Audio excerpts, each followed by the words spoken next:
Antes de que el mundo intentara descifrarla, Anna Wintour ya había cambiado las reglas.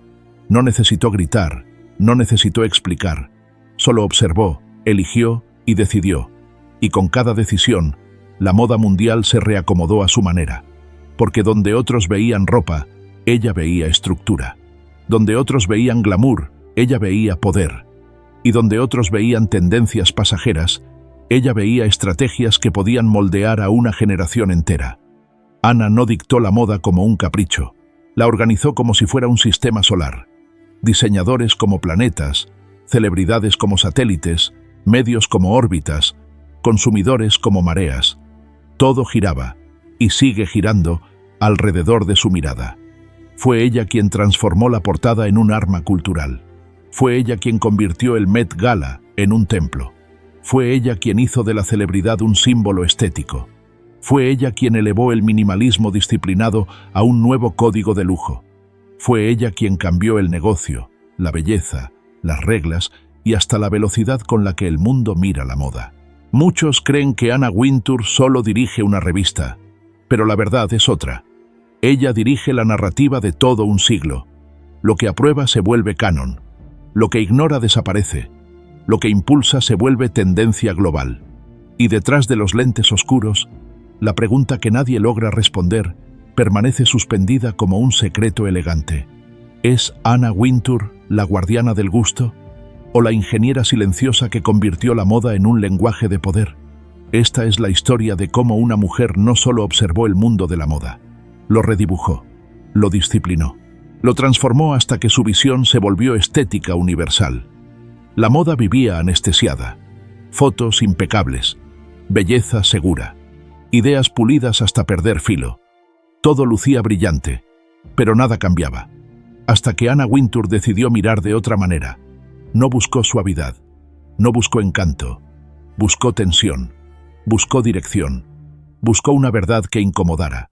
Su forma de ver no era contemplativa, era quirúrgica. Entraba, cortaba, quitaba lo que estorbaba, y de ese vacío nacía algo nuevo, más claro, más feroz. Para Anna, una imagen debía tener un pulso, un latido capaz de mover a la industria entera. Si no lo tenía, no servía. Así de simple, así de brutal. Los estudios empezaron a sentirlo primero. Luces demasiado suaves, descartadas, maquillajes sin intención, borrados, ropas sin mensaje, invisibles. Ella no quería lo correcto, quería lo inevitable. Su presencia alteraba la atmósfera. No hacía falta hablar. Una sola mirada bastaba para desmantelar semanas de trabajo, pero también bastaba para convertir una idea en destino. Ese equilibrio entre destrucción y creación la volvió indispensable. La industria aún respiraba en códigos antiguos. Exceso, drama, seducción fácil. Pero Anna abrió otra puerta. Una puerta que conducía a una estética corta, precisa, afilada como una sentencia. Los fotógrafos comenzaron a adaptarse. Menos ruido, más estructura, menos maquillaje emocional, más significado. Los estilistas también. Aprendieron que una prenda mal colocada podía traicionar toda una narrativa, que un gesto mínimo podía dictar el tono de una época. El cambio no fue inmediato. Fue subterráneo, silencioso, pero imparable. Anna imponía una regla no escrita. Si no tiene intención, no existe. Si no tiene fuerza, no importa. Si no tiene visión, no sobrevivirá. Ese principio desafiaba a las casas de moda. Las obligaba a enfrentarse a sus fallas. Colecciones hechas por compromiso caían en el olvido. Campañas que buscaban aplausos rápidos desaparecían sin rastro. Los diseñadores entendieron el mensaje. Crear ya no era suficiente. Había que construir significado. Anna veía antes que nadie cuando una idea tenía futuro. No lo intuía, lo identificaba. Un corte diferente, una proporción nueva, un color que rompía la estación. Ella detectaba la vibración antes del estallido. Esa sensibilidad moldeó la estética contemporánea. El lujo dejó de gritar. Empezó a afilarse, a endurecerse, a responsabilizar cada línea, cada textura, cada sombra. El resultado fue una estética global más honesta, menos ruido, más poder, menos espectáculo vacío, más intención calculada. Pero su mayor impacto no fue lo que promovió, fue lo que eliminó. El romanticismo empalagoso, fuera. La editorial sin discurso, fuera. La belleza que solo decoraba, fuera. El caos disfrazado de creatividad, muerto antes de nacer. Ana purgó la moda, la limpió, la estrechó, la tensó, hasta que solo quedó lo esencial. Y lo esencial, bajo su mirada, era contundente. Imágenes que respiran poder, editoriales que piensan, colecciones que sostienen una idea más grande que ellas mismas. Ese cambio alteró la brújula estética del mundo. Consumidores que jamás habían pensado en composición o narrativa comenzaron a sentir la diferencia. Se volvieron exigentes, críticos, incapaces de aceptar lo mediocre. Sin saberlo, habían adoptado el estándar Wintour, y cuando una cultura adopta un estándar, ese estándar deja de ser influencia, se convierte en infraestructura, en cimiento, en ley no escrita. Eso fue lo que Ana construyó, no una moda, no un estilo, sino un mecanismo, una forma de mirar que reorganizó todo el sistema desde sus cimientos. Hoy, gran parte de la estética moderna, la disciplina, la pureza, la intención, la narrativa contenida, respira dentro de una arquitectura que lleva su sello.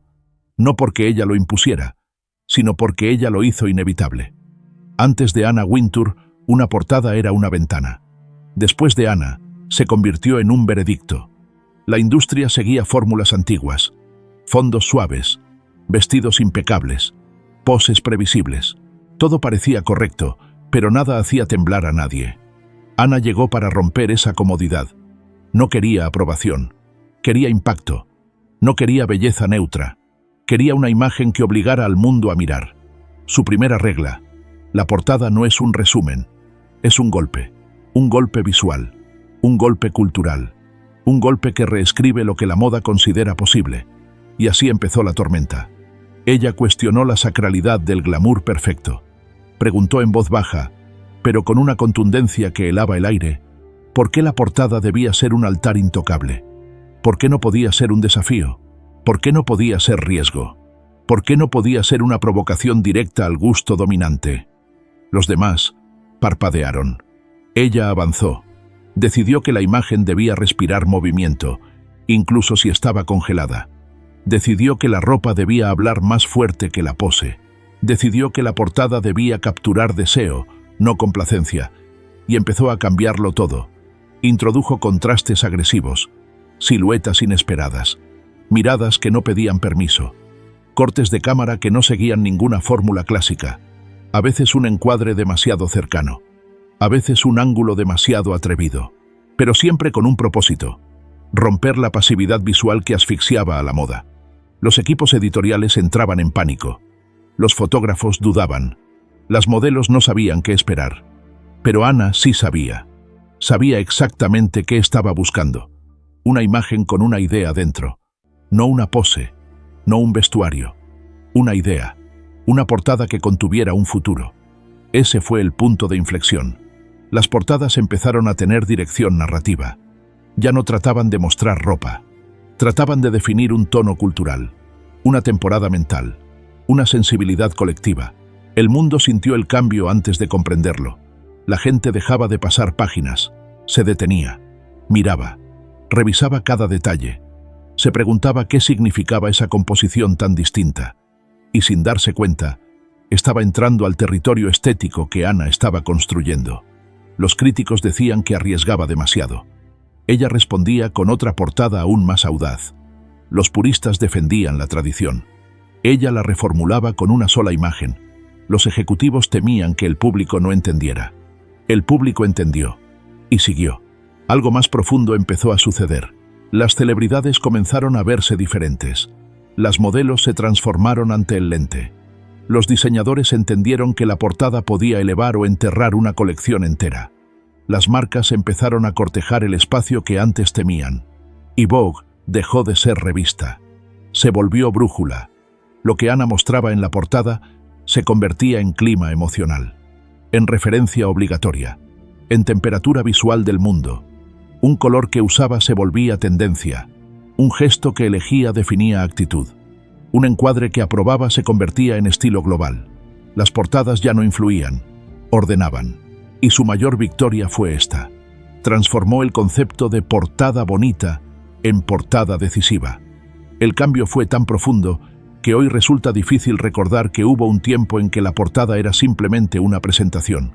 Ahora es un juicio, una sentencia estética, una pieza de arquitectura cultural. Y esa arquitectura tiene nombre: Anna Wintour. Ella no buscó hacer historia, buscó hacer sentido. Y al hacerlo, reprogramó la manera en que el mundo mira la moda cada mes, cada temporada, cada año. Las portadas ya no son un espejo, son una dirección, una afirmación, una proclama. Y todo empezó con una mujer que decidió que una imagen no debía agradar, debía mandar. La moda tenía dueños, las modelos eran las reinas, las pasarelas eran su territorio, las revistas confirmaban su poder. Y entonces llegó Anna Wintour y tiró el tablero.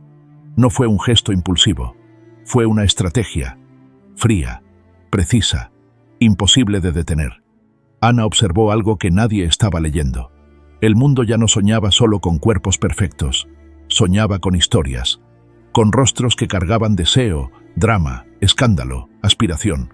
Rostros que la gente ya conocía, ya seguía, ya amaba o criticaba. La industria se aferraba al pasado. Ella avanzaba hacia otra dimensión. Un día simplemente decidió: las celebridades no serán invitadas, serán protagonistas, serán la nueva moneda visual del mundo. Y así comenzó la revolución. La resistencia fue brutal. Los puristas gritaban blasfemia. Los editores temblaban ante la idea de reemplazar supermodelos por actrices. Los diseñadores temían perder credibilidad. Los críticos anunciaban el fin del buen gusto. Anna no retrocedió. Nunca retrocede. Su lógica era afilada. La moda quiere influencia. Las celebridades ya la tienen. La moda quiere narrativas. Ellas viven dentro de ellas. La moda quiere público. Ellas arrastran multitudes. La ecuación era perfecta. Solo faltaba alguien que se atreviera a activarla. Y Anna lo hizo. La primera portada con una celebridad no fue un experimento. Fue una declaración de guerra, una señal, una ruptura con décadas de tradición, una invitación o una amenaza para que el resto de la industria se moviera. El impacto fue inmediato. Las ventas subieron. La conversación explotó. La portada se volvió fenómeno cultural, no simple objeto de colección. Los estudios de Hollywood entendieron el mensaje. La moda ya no era un accesorio. Era un amplificador gigantesco. A partir de ahí, todo cambió. Las alfombras rojas se convirtieron en pasarelas paralelas. Los estilistas de celebrities se volvieron tan influyentes como los directores creativos. Los diseñadores empezaron a competir por vestir a las actrices más poderosas. Una aparición pública podía cambiar el destino de una colección. La moda dejó de vivir en revistas. Empezó a vivir en el imaginario global. Pero la jugada maestra de Anna fue más profunda. No usó celebridades para elevar revistas. Usó revistas para convertir celebridades en símbolos estéticos. Para ella, una actriz no bastaba con actuar. Debía encarnar una narrativa visual. Debía tener presencia, magnetismo, tensión interior. Debía ser capaz de cargar con una portada como si fuera una declaración política. Anna moldeaba estas portadas como esculturas. Escogía expresiones que no sonreían por obligación. Posturas que sugerían poder, no complacencia. Estilismos que convertían a cada mujer en una figura mítica. Y así, sin decirlo, estableció un nuevo canon. Ser famosa ya no era suficiente. Había que ser icónica. Las modelos sintieron el temblor. Algunas se hundieron, otras evolucionaron. Aprendieron a actuar, a generar narrativa, a convertirse en personajes públicos más allá del runway. La línea entre modelo y estrella se difuminó, y esa fusión creó un nuevo tipo de mito: las supermodelos mediáticas de los 2000 y 2010. El sistema entero se reorganizó. Las campañas pedían celebridades. Las portadas dictaban quién era relevante. Las marcas dependían de la influencia cultural tanto como de la creatividad. La moda dejó de ser un club cerrado. Se volvió una plataforma de poder global. Y en el centro estaba Anna Wintour, trazando líneas, seleccionando rostros, reescribiendo jerarquías, porque lo que ella entendió, antes que nadie, fue esto: La moda no vive solo en el cuerpo, vive en la mente, en las proyecciones del deseo colectivo. Y nadie despierta deseo masivo como una celebridad. Por eso su movimiento no fue capricho, fue una reconfiguración del imaginario, una nueva forma de autoridad visual, una manera de convertir a la cultura pop en una extensión de la moda. Hoy parece obvio, pero en su momento fue escándalo, fue herejía, fue revolución, una revolución que aún sigue dictando quién entra, quién sale, quién brilla, quién desaparece. Y todo comenzó con una idea feroz. La moda no debe seguir íconos, debe fabricarlos. El Met Gala era un cóctel elegante, educado, correcto, predecible. Una noche más en un calendario saturado de eventos, hasta que Anna Wintour tomó el control. Y lo que antes era un banquete, se volvió un altar de poder, de estética, de jerarquía. Anna no necesitó gritar para transformar la noche más tranquila del museo en la ceremonia más temida y deseada del planeta. Solo cambió una cosa, la intención. El Met dejó de ser fiesta, empezó a ser mensaje, y cuando el mensaje cambia, todo cambia. Primero, la puerta. No cualquiera entraba, no cualquiera podía soñar con entrar, no cualquiera merecía ser visto. La lista de invitados ya no era social, era estratégica. Cada nombre era una pieza calculada en un tablero gigante. Cada asiento era un voto de confianza, o un castigo disfrazado de olvido. Luego, el tema. Antes, irrelevante. Ahora, sagrado. Anna transformó el concepto de tema anual en un mandamiento estético. Un código que los invitados debían descifrar. Un desafío visual que obligaba a todos, diseñadores, celebridades, casas de moda, a asumir una posición. El Met ya no era una alfombra roja, era una declaración de identidad, un examen público, una prueba de fuego, y lo que sucedía sobre esas escaleras se convertía en archivo cultural. Anna convirtió la entrada del museo en un escenario donde se medía valor, creatividad y osadía. Una mala elección se volvía humillación viral, una buena elección se volvía leyenda.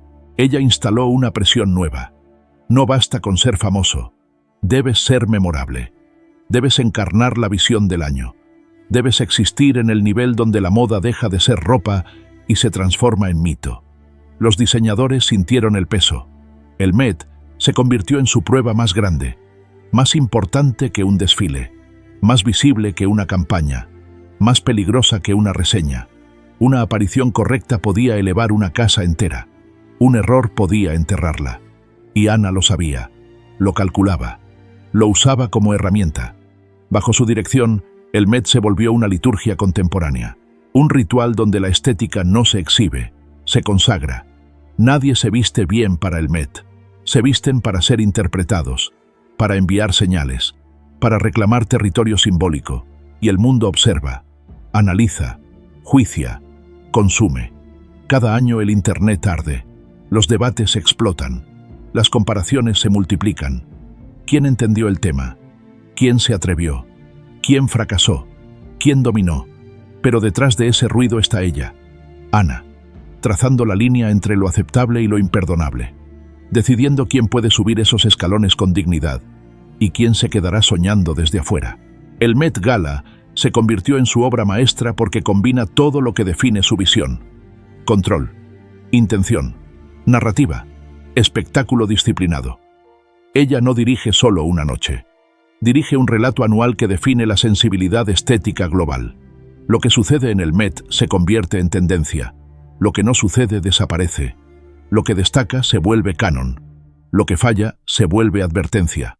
El Met, bajo su reino, es una máquina cultural, un oráculo del lujo, un laboratorio donde se prueba el futuro de la moda, un teatro donde se demuestra quién entiende verdaderamente la evolución estética. Anna convirtió el evento más silencioso de Nueva York en el corazón palpitante del imaginario global. Hoy, nadie recuerda cómo era antes de ella, no porque fuera malo, sino porque era pequeño, inofensivo, insignificante. Anna lo volvió monumental, temido, adorado, necesario. Y aunque la alfombra se desenrolle una vez al año, su sombra permanece todo el tiempo. Porque el Met Gala ya no es una gala, es una religión con una única sacerdotisa. En la moda, El talento no basta. La creatividad no alcanza. La genialidad a veces ni siquiera importa. Hay algo más decisivo, algo más temido, algo más definitivo: la mirada de Anna Wintour. Un diseñador puede trabajar años en silencio, puede luchar, insistir, soñar. Pero la verdad cruel y brillante de la industria es esta: todo puede cambiar en un instante, si Anna dice sí, o puede quedar en la nada, si Anna no ve nada. Ella no busca promesas, busca inevitables, crea un filtro feroz. ¿Tienes visión? ¿Tienes disciplina? ¿Tienes una estética que pueda dominar una década? Si la respuesta es no, desapareces. Si la respuesta es sí, Anna puede convertirte en leyenda. Así fue con muchos, pero nunca fue suerte, nunca fue intuición romántica. Fue estrategia pura. Anna identifica algo que pocos pueden leer: la arquitectura interna de una marca, el ADN de un diseñador, la tensión que sostiene una colección. Ella no analiza prendas, analiza mentes. Si una mente tiene estructura, la impulsa. Si no, la deja caer sin misericordia. Marc Jacobs, Tom Ford, Alexander McQueen, Phoebe Philo, John Galliano. Nombres que hoy parecen inevitables, pero no siempre lo fueron. Cada uno, en algún momento crítico, recibió un gesto silencioso de Anna. Una portada, un editorial, una aparición en Met Gala, una recomendación precisa a una casa de lujo, un empujón que parecía pequeño, pero que movía montañas. Con un solo movimiento, Anna podía colocar a un diseñador frente al mundo. Con otro movimiento, podía derrumbarlos. Pero su poder no era caprichoso, era quirúrgico. Ella exigía una cosa: coherencia. Si tu estética vacilaba, estabas muerto. Si tu colección era ruido sin dirección, estabas fuera del juego. Si tu visión no tenía columna vertebral, serías reemplazado. Anna no celebraba el caos disfrazado de creatividad. Celebraba la claridad, la intención, la capacidad de sostener una marca como si fuera un universo propio. Y cuando detectaba esa fuerza, actuaba. Podía tomar a un diseñador joven y convertirlo en profeta de una nueva era. Podía transformar una marca moribunda en templo aspiracional.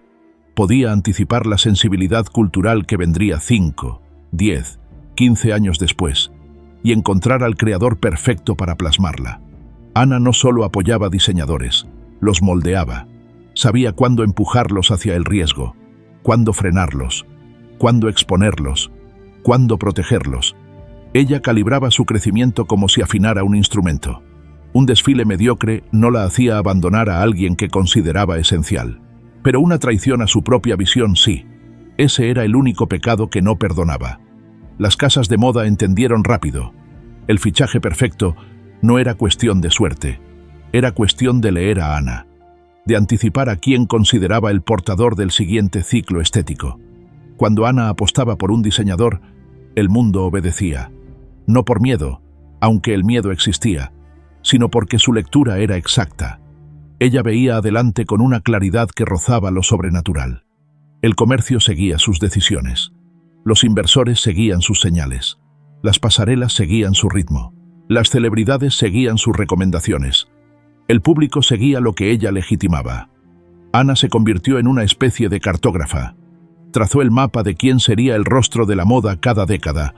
Determinó qué tipo de estética gobernaría el mundo. Eligió qué sensibilidades merecían llegar al mainstream y cuáles debían quedar como experimentos marginales. Bajo su sombra, los diseñadores no solo crecieron, se definieron.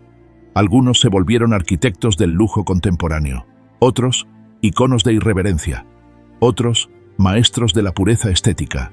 Todos, de una forma u otra, tuvieron que pasar por su sistema de validación. Anna no creó a estos diseñadores, los reveló, los expuso, les encendió la luz adecuada para que el mundo los viera. Y en un universo donde ver es sinónimo de existir, ese fue el regalo, o el arma, más poderosa que podía ofrecer. Porque en la moda, nada es más peligroso que un diseñador sin protección, y nada es más transformador que uno que cuenta con la bendición silenciosa de Anna Wintour. La moda llevaba décadas repitiendo el mismo cuerpo, la misma silueta, la misma fragilidad convertida en virtud, una estética domesticada, predecible, vacía, hasta que Anna Wintour decidió que ese cuerpo ya no bastaba, Ella no buscaba perfección, buscaba presencia, fuerza contenida, una energía que pudiera sostener una narrativa, no solo un vestido. Bajo su mirada, la belleza dejó de ser un adorno. Se volvió un instrumento, una herramienta de impacto, una declaración silenciosa de poder. Las modelos ya no posaban para agradar, posaban para dominar el encuadre, para ocupar el espacio sin disculpas, para proyectar un tipo de confianza que la moda no estaba acostumbrada a permitirles. Ana transformó ese permiso en norma. Ella exigía otra actitud, otro tono muscular, otra lectura del rostro, no dulzura, no vulnerabilidad, voluntad, un gesto firme, una mandíbula decidida, una postura que hablara más fuerte que las palabras. Y el mundo empezó a ver a las mujeres de otra manera. El maquillaje cambió, se volvió más gráfico, más estructural, más conectado al carácter que a la coquetería. El cabello dejó de ser un accesorio romántico, pasó a ser línea, geometría, construcción, una extensión del mensaje. La feminidad dejó de ser suave, se volvió estratégica. Bajo Ana, lo femenino adquirió filo, adquirió propósito, adquirió una capacidad narrativa que trastocó el paisaje estético del mundo. Los fotógrafos lo sintieron primero. Estos rostros no pedían ser protegidos, pedían ser amplificados, pedían encuadres más tensos, más frontales, más valientes. Las casas de moda entendieron rápido. Ya no podían vender ropa con mujeres que parecían sombras. Necesitaban figuras que encarnaran presencia, que sostuvieran el mensaje sin desvanecerse. Y así surgió un nuevo canon. La mujer que no espera aprobación, la mujer que no suplica elegancia, la mujer que no ocupa un segundo plano. Ana instaló esta idea con una seguridad que desarmó a toda la industria. Ella sabía que un cuerpo habla antes que una colección, que el peso visual de un rostro puede definir el tono de una temporada, que la forma de caminar puede transformar un desfile en un manifiesto. Y eso cambió todo. Las campañas comenzaron a mostrar mujeres con mirada afilada, no sumisas, no complacientes, soberanas. Los desfiles se volvieron más narrativos, más sincronizados con energía interior que con teatralidad vacía. Las editoriales comenzaron a explorar estados emocionales más complejos, rabia contenida, seguridad absoluta, autonomía estética. La belleza dejó de ser pasiva, se volvió interpretación. Y en medio de esta reconstrucción, Ana impulsó algo crucial: la diversidad de temperamentos. No buscaba un cuerpo único, buscaba una actitud, una vibración, una fuerza que pudiera adaptarse a muchas formas, pero nunca a la fragilidad superficial. El mensaje era claro: la moda necesita mujeres que existan plenamente, no figuras que se desvanecen en la página. Ese principio resonó en el público. La gente comenzó a exigir otra representación. Quería realismo, quería poder, quería mujeres con densidad simbólica. Sin hacerlo explícito, Ana dirigió esta transición. Ella no gritó «cambio», ella lo mostró. Cada portada era una sentencia, cada editorial era una teoría visual, cada modelo elegida era una herramienta para reescribir el imaginario cultural. Su visión del cuerpo femenino no buscaba suavizarlo, buscaba dignificarlo, convertirlo en arquitectura, en pilar, en territorio no negociable. Los estilistas adaptaron su lenguaje. La ropa dejó de adornar. Empezó a armar, a fortalecer, a enfatizar la construcción del personaje. Los lectores no solo consumían moda, consumían actitud, consumían la promesa de una mujer que ya no pide espacio, sino que lo toma. Y cuando esa lectura de belleza se volvió norma, un ciclo entero de la moda murió. El ciclo de la mujer débil, el ciclo de la musa decorativa, el ciclo de la fragilidad obligatoria. Y nació otro ciclo, uno más fuerte, más lúcido, más fiel al poder real de las mujeres contemporáneas. Un ciclo que lleva el sello afilado, frío y absolutamente inconfundible de Anna Wintour. La moda siempre vendió sueños, pero Anna Wintour hizo algo más peligroso. Convirtió el sueño en sistema, en economía, en maquinaria. Antes de ella, el negocio era caótico, fragmentado, impulsivo. Dependía de intuiciones, caprichos, apuestas improvisadas. Los diseñadores creaban, las revistas mostraban, el público elegía. Ana borró esa estructura antigua. y construyó otra, más precisa, más fría, más eficiente. Una estructura donde el deseo no era azar, era ingeniería. Lo primero que hizo fue algo radical: sincronizar al mundo. Las marcas, las celebridades, los fotógrafos, los estilistas, las pasarelas, los medios, todos sincronizados en una misma dirección editorial. Una alineación global, una coreografía silenciosa, un circuito donde cada imagen impulsaba ventas, cada portada creaba demanda, cada tendencia tenía propósito económico. El caos murió, nació un sistema. Las campañas publicitarias comenzaron a respirar el mismo pulso que las editoriales. Los diseñadores lanzaban colecciones sabiendo que el tono de la temporada ya estaba decidido por la narrativa que Anna había construido meses antes. Las marcas dependían de esa lectura, de ese mapa invisible que solo ella parecía entender completamente.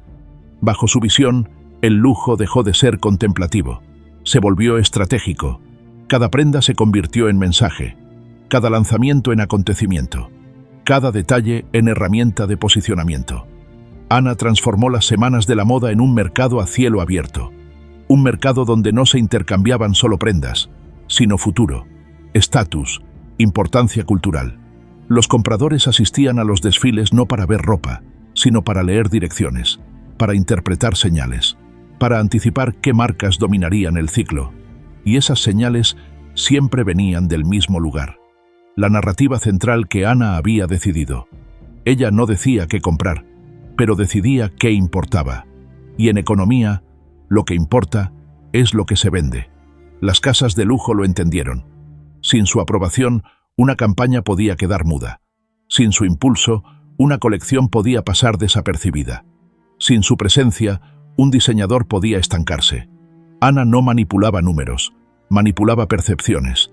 Y las percepciones mueven más dinero que cualquier inventario. Lo más brillante fue que nunca vendió directamente. No necesitó hacerlo. Su trabajo no era ser comerciante, era ser arquitecta del deseo. Y el deseo, cuando está bien diseñado, controla mercados. Ella reconfiguró la relación entre moda y celebridad, entre marca y audiencia, entre narrativa y consumo. El storytelling dejó de ser complemento. Se volvió moneda. Una colección sin historia no podía competir. Una campaña sin ángulo emocional no sobrevivía. Un diseñador sin identidad clara no entraba en el juego. Anna convirtió la coherencia en capital, la estética en plan de negocio, la cultura pop en motor económico. Bajo su influencia, el mercado empezó a comportarse como un ecosistema. Lo que sucedía en una portada activaba lo que pasaba en una tienda. Lo que pasaba en una alfombra roja reforzaba lo que ocurría en un desfile. Lo que explotaba en redes impulsaba lo que se vendía en boutiques. Un ciclo perfecto, cerrado, controlado. Y aunque nadie lo dijera, todos sabían quién dirigía ese ciclo. Las marcas adaptaban calendarios, los fotógrafos adaptaban lenguajes, las revistas adaptaban prioridades, los diseñadores adaptaban colecciones. Anna no obligaba a nadie. La industria simplemente seguía su lectura porque su lectura siempre predecía el mercado con una exactitud casi brutal. Lo que ella bendecía se convertía en rentable. Lo que ignoraba se volvía irrelevante. Lo que rechazaba se convertía en advertencia financiera. Ese poder, frío y absoluto, transformó la moda en un negocio globalizado, una economía del deseo, una arquitectura invisible donde cada pieza tiene su función, su peso, su impacto. Y en el centro del mecanismo, siempre, está su mirada. Porque Anna no solo dirigió Vogue, dirigió el flujo del dinero, dirigió el comportamiento del consumidor, dirigió el ritmo de toda una industria. Ella tomó algo frágil, disperso y caprichoso, y lo convirtió en un imperio disciplinado. Un imperio construido no con gritos, sino con decisiones silenciosas que mueven millones. La moda llevaba años ahogándose en exceso. Volantes interminables, estampados gritones, brillos sin control. Todo quería llamar atención. Todo competía por volumen. Todo era demasiado. Anna Wintour vio ese ruido y decidió apagarlo. No con suavidad, con precisión, con una limpieza estética que cortó de raíz la saturación visual de toda una era. Ella entendió algo que la industria había olvidado. El lujo verdadero no se exhibe, se insinúa. Respira. Se reconoce por la disciplina, no por el derroche. Ana tomó ese principio y lo convirtió en arma. Una arma silenciosa, una arma implacable. Su visión estética empezó a operar como una purificación. Menos adornos, más estructura, menos color sin propósito, más líneas que afirman, menos estruendo, más intención. Y así nació un nuevo tipo de lujo. Un lujo frío, afilado, controlado. Un lujo que no necesitaba gritar para imponerse. Ana no rechazaba la ornamentación por capricho. La rechazaba porque la ornamentación débil es mentira, porque el exceso tapa la falta de idea. Y ella prefería una verdad dura a una mentira brillante. Lo minimalista bajo su lectura no era simple, era exacto. Cada borde tenía peso, cada textura tenía historia, cada combinación tenía lógica, cada sombra estaba calculada. Era una estética construida con el mismo rigor con el que se construye un edificio. Piedra sobre piedra, línea sobre línea, decisión sobre decisión.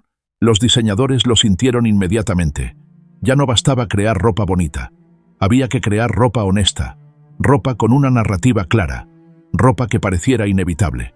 Ana obligó a la industria a afinarse, a dejar de esconderse detrás de adornos, a enfrentar el vacío, a sostener la pureza.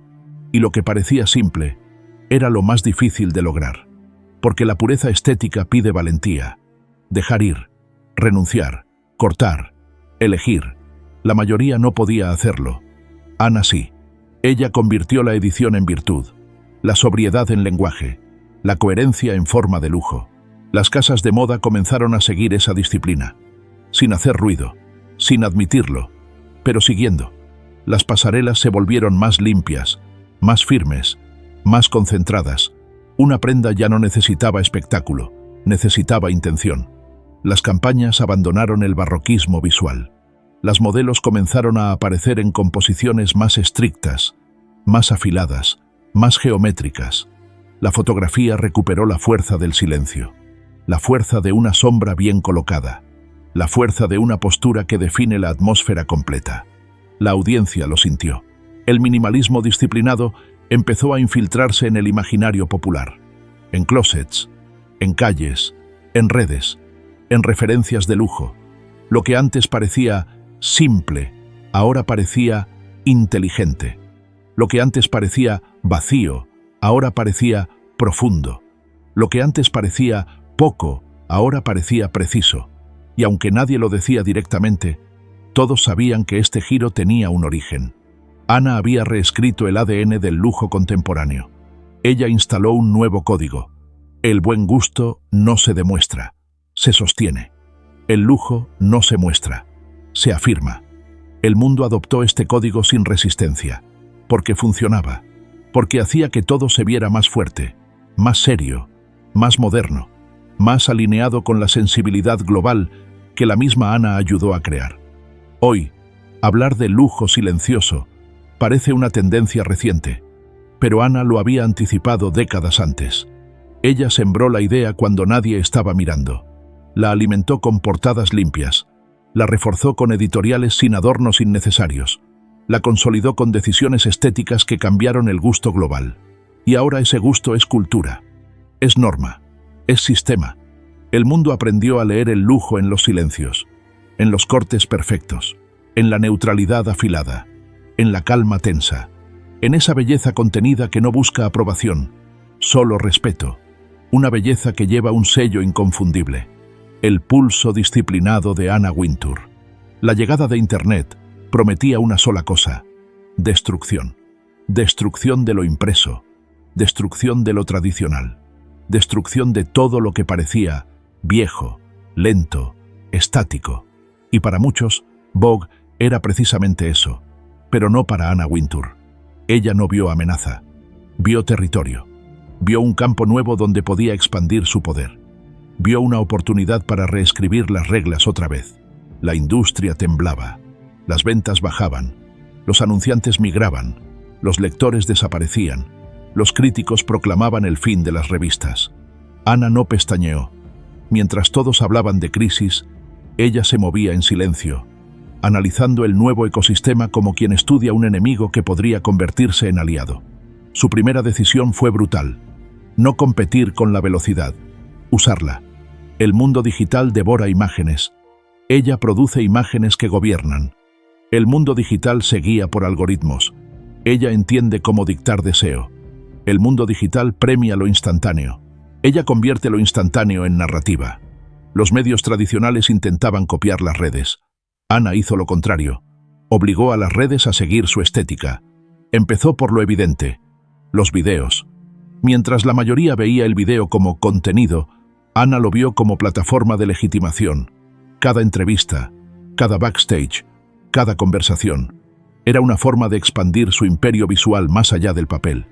Después llegó YouTube, y Vogue explotó, no en números pequeños, en millones, en conversaciones globales, en fandoms enteros. Ella sabía que, si quería dominar Internet, debía convertir Vogue en un personaje con voz, con tono, con ritmo, y lo hizo. Pero su jugada más peligrosa fue otra: domar a los influencers. Para la moda, los influencers eran enemigos naturales. Demasiado rápidos, demasiado ruidosos, demasiado libres. Ana los convirtió en piezas, no en rivales, en piezas útiles dentro de su arquitectura. Los invitó, los controló, los moldeó, y cuando fue necesario, los ignoró sin piedad. Ella no seguía tendencias digitales. Ella seleccionaba cuáles merecían existir. Y de pronto, algo impensable sucedió. El prestigio y la viralidad dejaron de pelear. Se fusionaron. El Met se volvió fenómeno global gracias al Internet. Las portadas se volvieron eventos virales. Las supermodelos regresaron gracias a la nostalgia digital. Los diseñadores se volvieron estrellas gracias a los clips de backstage. Vogue se volvió omnipresente. Ana había convertido la velocidad en una aliada. Y más aún, había convertido Internet en el espejo global de su estética. Pero la prueba definitiva llegó cuando las redes sociales empezaron a devorar reputaciones. Cualquier figura pública podía caer en segundos. Cualquier imagen podía ser destruida por un comentario. Cualquier poder podía evaporarse con un escándalo, excepto el de ella. Ana no se diluyó, no perdió control, no cedió territorio. Su figura, fría, calculada, incomprensible, se volvió aún más icónica. En un universo donde todos hablan demasiado, ella siguió usando el silencio. Y el silencio, en la era digital, es más fuerte que cualquier discurso. Mientras las personalidades online se quemaban una tras otra, Ana se mantuvo intacta. Un enigma, una sombra, una marca viva. Y con esa sombra, controló el ritmo de la conversación digital. Ella entendió algo que ninguna revista comprendió a tiempo. Internet no destruye el poder. Destruye lo débil, lo disperso, lo inconsistente. Pero lo sólido, lo verdaderamente sólido, Internet lo convierte en culto. Y Anna Wintour es sólida como mármol. Vogue no murió en lo digital. Se multiplicó, se internacionalizó, se volvió una constelación de plataformas, una fábrica de contenido que alimenta al mundo entero. Pero siempre con un centro, siempre con un pulso, siempre con una mirada, la suya. Ana no sobrevivió a la era digital. La conquistó, la rediseñó, la utilizó como lente para amplificar su visión estética, como megáfono silencioso para imponer su lectura del mundo, como territorio donde su dominio se volvió tan absoluto que incluso las plataformas, YouTube, Instagram, TikTok, replican la estética que ella creó décadas antes. La era digital no la debilitó, la coronó. El legado de Anna Wintour no está en un archivo, no está en una biografía, no está en un museo, está en el aire, en la forma en que el mundo mira, desea, interpreta y consume moda. Su influencia no es pasado, es presente, constante, inalterable, porque Ana no solo dejó huella, diseñó un sistema, y un sistema no muere, se replica. Hoy, incluso quienes no leen Vogue siguen respirando bajo la estética que ella impuso, sin saberlo, sin cuestionarlo, sin escape. Las marcas hablan con el lenguaje que ella estableció. Los diseñadores crean bajo la presión que ella normalizó. Las celebridades se visten para las cámaras que ella enseñó a controlar. Las portadas siguen el ritmo que ella instauró. Las redes virilizan códigos que nacieron de su visión. Nada se mueve en la moda sin pasar, directa o indirectamente, por la arquitectura que Ana construyó. Su legado tiene múltiples capas, cada una más profunda que la anterior. Primero, cambió el gusto global. Lo refinó, lo endureció, lo volvió más exigente. Hizo que el mundo exigiera intención, coherencia, peso visual. Hizo que el público, incluso sin entrenamiento estético, pudiera detectar cuando una imagen tenía alma y cuando no tenía nada. Ese cambio no es menor, es cultural, masivo, irreversible. Segundo, reescribió el concepto de influencia. Antes, la moda influía por proximidad, por prestigio, por exclusividad. Ana la convirtió en un fenómeno transversal, en entretenimiento, en conversación global, en un motor emocional. Gracias a ella, la moda dejó de ser nicho, dejó de ser élite pura, se volvió narrativa universal, accesible y aspiracional a la vez. Tercero, instaló la idea de la moda como lenguaje, no como adorno, no como lujo vacío, como código, como sistema de signos que revela quién eres, qué representas, qué deseas decir sin decirlo. Esa lectura semiótica se volvió norma, no teoría de expertos. Cuarto, transformó la mujer en figura central del imaginario estético, no como musa, no como objeto, como protagonista. Bajo Ana, lo femenino dejó de ser decoración y se volvió estructura, pilar, centro. La representación cambió para siempre. Quinto, reconstruyó el poder. La moda bajo su mano dejó de ser gustos personales. Se convirtió en política, en economía, en diplomacia simbólica, en territorio donde se negocian jerarquías y se sellan alianzas invisibles. Su legado no está hecho de ropa, está hecho de decisiones que mueven dinero, carreras, ciclos culturales. Sexto, instaló la disciplina como forma de belleza. En un mundo obsesionado con el exceso, Ana enseñó que recortar es crear, que purificar es elevar, que la elegancia nace del control, no de la acumulación. Esa disciplina se volvió estética global. Séptimo, convirtió la moda en conversación permanente. Ya no es estacional, ya no depende de colecciones trimestrales. Es flujo continuo, diálogo infinito, ritmo sostenido entre runway, portada, alfombra roja y red social. Ella convirtió el tiempo de la moda en tiempo real. Octavo, Ana se volvió un mito no por misterio, sino por consistencia, por la brutal coherencia entre visión, estética, poder y resultado. Su corte de pelo, sus lentes, su postura, todo se volvió ícono, todo comunica, todo afirma. Aunque nunca habla demasiado, su silencio dicta lo que otras industrias intentarían decir.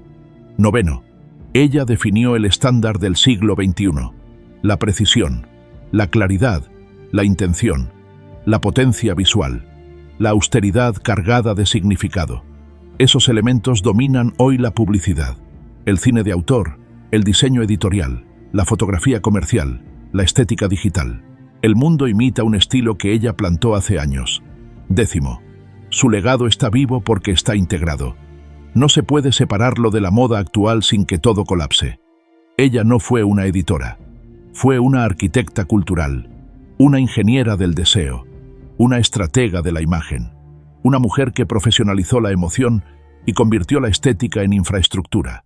Por eso su influencia no es recuerdo, es atmósfera, no es historia, es sistema.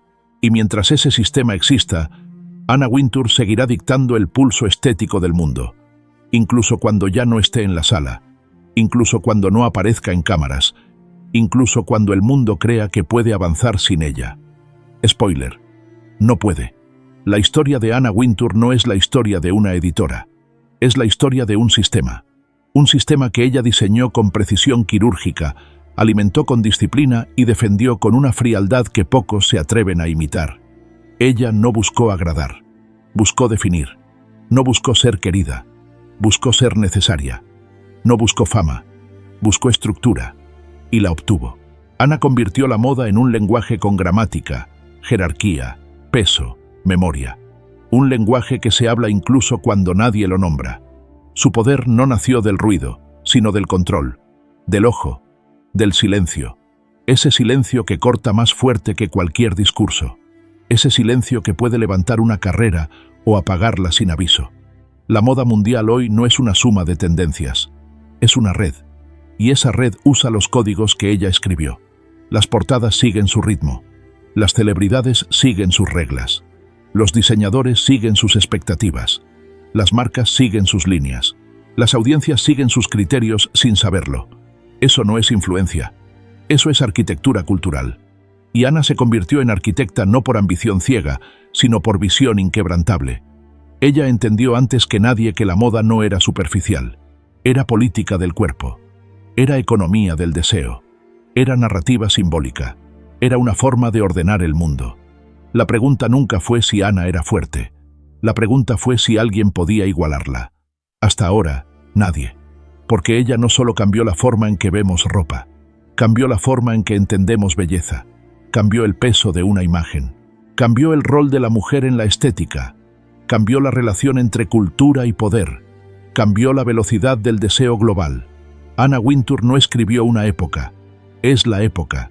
Su impacto no se mide en portadas, se mide en mentalidad, en hábitos visuales, en los impulsos estéticos que hoy damos por hecho sin recordar quién los creó. Ella no pidió permiso para cambiar la moda, y tampoco lo pidió para cambiar el mundo que gira alrededor de ella. La verdadera pregunta ahora no es cómo Ana llegó al poder. La verdadera pregunta es, ¿qué pasará el día que su mirada deje de ordenar la moda? ¿Quién ocupará el vacío? ¿Quién podrá sostener la tensión, la precisión, la disciplina que ella impuso sin debilitarse jamás? El futuro aún no lo sabe, la industria tampoco. Pero por ahora, una cosa es indiscutible. Mientras existan imágenes, mientras existan deseos, mientras la moda siga siendo un campo donde identidad y poder chocan, el eco de Anna Wintour seguirá dictando la dirección. Ella no fue una pasajera del tiempo, fue el metrónomo, la brújula, el pulso, la mujer que no solo cambió la historia de la moda mundial, la mujer que decidió cómo debía mirarla el mundo.